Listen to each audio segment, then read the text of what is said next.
చిరునవ్వుతో పలకరించే పలకరింపు ఎదుటివారి హృదయంలో ఎంత ఆనందాన్ని నింపుతుంది అన్న విషయాన్ని మీకు ఇక్కడ నా జీవితంలో 4 సంవత్సరాల క్రితం మానవ సేవయే మాధవ సేవ అని అనుకుంటూ నేను పేదవాళ్లకు అన్నదానం చేస్తున్నప్పుడు, మందులు ఇస్తున్నప్పుడు నా కళ్ళ ముందు ఎదురైన దృశ్యం. ఇక్కడ మీరు చూస్తూనే ఉంటారు, ఒక ముసలావిడ నా చేయి పట్టుకుని ఆనందపడడం. ఆ రోజు ఏం జరిగిందంటే, నేను అన్నము మందులు ఇచ్చినప్పుడు ఆమె నా చేయి పట్టుకుని, అమ్మా, నేను నిజంగా అడుక్కునేదాన్ని కాదమ్మా, నా ఇంట్లో నా భర్త పోయిన తర్వాత నా పిల్లలు నాకు అన్నం పెట్టని స్థితిలో ఏం చేయాలో తెలియక నేను ఇక్కడ కూర్చుని ఉన్నానమ్మా.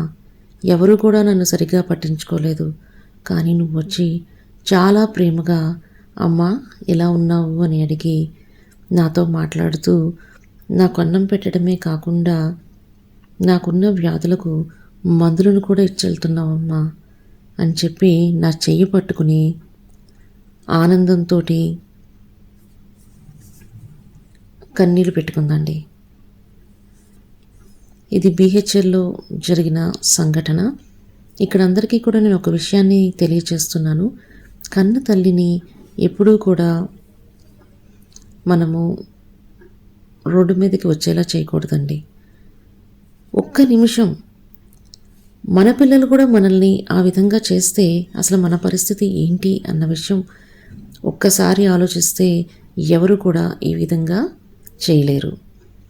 ఇంకొక విషయానికి వస్తే, చాలామంది పేదవారిని చులకనగా చూస్తారండి. ఆ పేదవారిని ఎవరు తయారు చేస్తున్నారు అంటే మనమే, సమాజమే. కాబట్టి ఇక్కడ మనం తెలుసుకోవాల్సింది, మానవత విలువలు మనలో కోల్పోతున్నాము. మరి ఆ విలువలను పెంచుకోవడానికి ఏం చేయాలి అన్నది మీకు ఇక్కడ తెలియచేస్తున్నాను.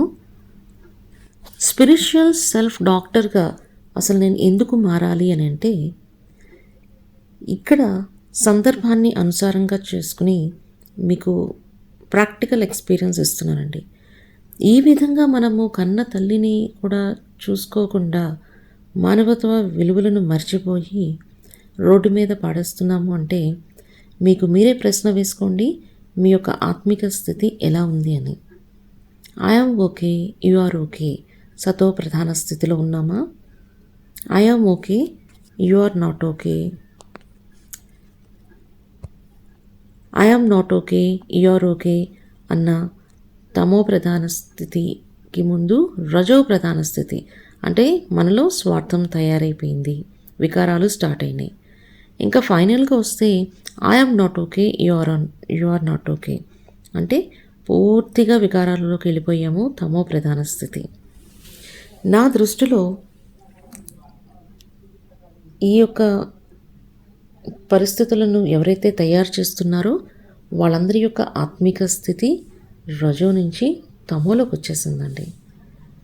క్రియాలిటీ నేచర్లోకి వచ్చేసాము, వికారాలలోకి వెళ్ళిపోయాము. కాబట్టి మన యొక్క ఆత్మిక స్థితిని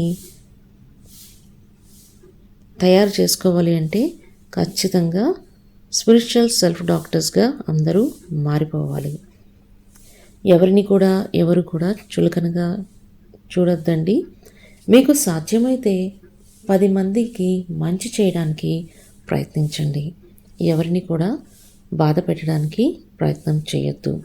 మానవ సేవయే మాధవ సేవ అని నా తల్లిదండ్రులు నా చిన్ననాటి నుంచి నేర్పించడం వల్ల ఈరోజు నేను చాలామందికి సేవ చేయగలుగుతున్నాను. ఆ సేవ చేస్తున్న సమయంలో ఎదుటివారు అనుభవించే ఆనందాన్ని చూసి నేను చాలా ఆనందపడతాను, ఆత్మ సంతృప్తిగా భావిస్తూ ఉంటాను. నాకు చాలా ఆనందం కలుగుతుంది. ఈ విధంగా మీరందరూ కూడా చేయాలన్న ఉద్దేశంలోనే మీకు ఇక్కడ నా జీవితంలో జరిగిన అనుభూతిని మీ అందరికీ కూడా తెలియజేస్తున్నాను. అంతేకాదండి, ఇంకొక విషయాన్ని కూడా మీ అందరికీ తెలియజేస్తున్నాను. ఈ రోజుల్లో మంచి చేయాలంటే కూడా చాలా కష్టమైపోయింది. నేను ఈ సేవను 4 సంవత్సరాల క్రితం చేశాను. ఆ సమయంలో నాకెవరు కూడా సపోర్ట్ ఇచ్చేవారు కాదండి. నేను నా బాబా అంటే పరమాత్మ, నా బాబా అంటే పరమాత్మని ఇక్కడ బాబాగా చూస్తున్నాను. తండ్రి స్థానంలో పరమాత్మ యొక్క స్నేహి హస్తాన్ని పట్టుకుని నేను సర్వీస్ చేసుకుంటూ వెళ్ళిపోయేదాన్ని. గత 2 సంవత్సరాలుగా మాత్రం నేను సేవలు నిలిపివేయడం జరిగింది. ఎందుకు అంటే మనిషిలో మానవత్వ విలువలు లేకుండా సేవ చేస్తుంటే కూడా చాలామంది అడ్డుపడుతున్నారు. దయచేసి సేవ చేసే వాళ్ళకి అడ్డుపడడం మానేయాలండి. మంచి చేసేవారికి సహాయం చేయడం అలవాటు చేసుకోండి. 10 మందికి మన వల్ల మంచి జరుగుతుందా లేదా అన్నది మాత్రమే మనం గమనించుకోవాలి. ఎవరికి కూడా హాని మాత్రం కలగనివ్వకూడదు. ఎంత సేవ చేసినా కూడా అహంకారాన్ని పెంచుకోకుండా ఉండాలి అని చెప్పి నా కన్న తల్లి నాకు ఎప్పుడూ చెప్తూ ఉండేదండి. అదేవిధంగా మనం ఏ స్థితిలో ఉన్నా కూడా మనం అహంకారాన్ని పెంచుకోకూడదు. నేను నిరహంకారి జీవాత్మను అని చెప్పి ఎన్నిసార్లు అనుకోగలిగితే అన్నిసార్లు అనుకుంటూ ఉండండి. ఈ వీడియోని లాస్ట్ వరకు చూస్తూ ఉండండి. సూక్ష్మధనము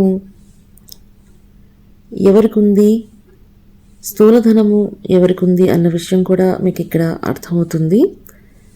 నిజమైన పేదవాడు ఎవరు అంటే సూక్ష్మధనం లేనివాడు అని నేను చెప్తాను.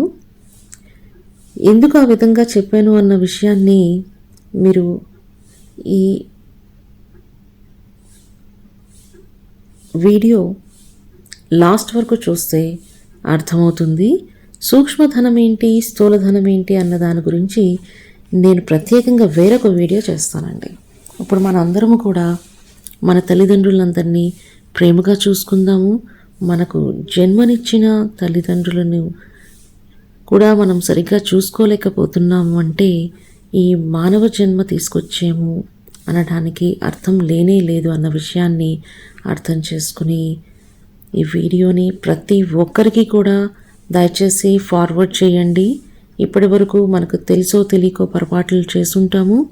ఇకపైన ఆ పొరపాట్లు చేయొద్దు.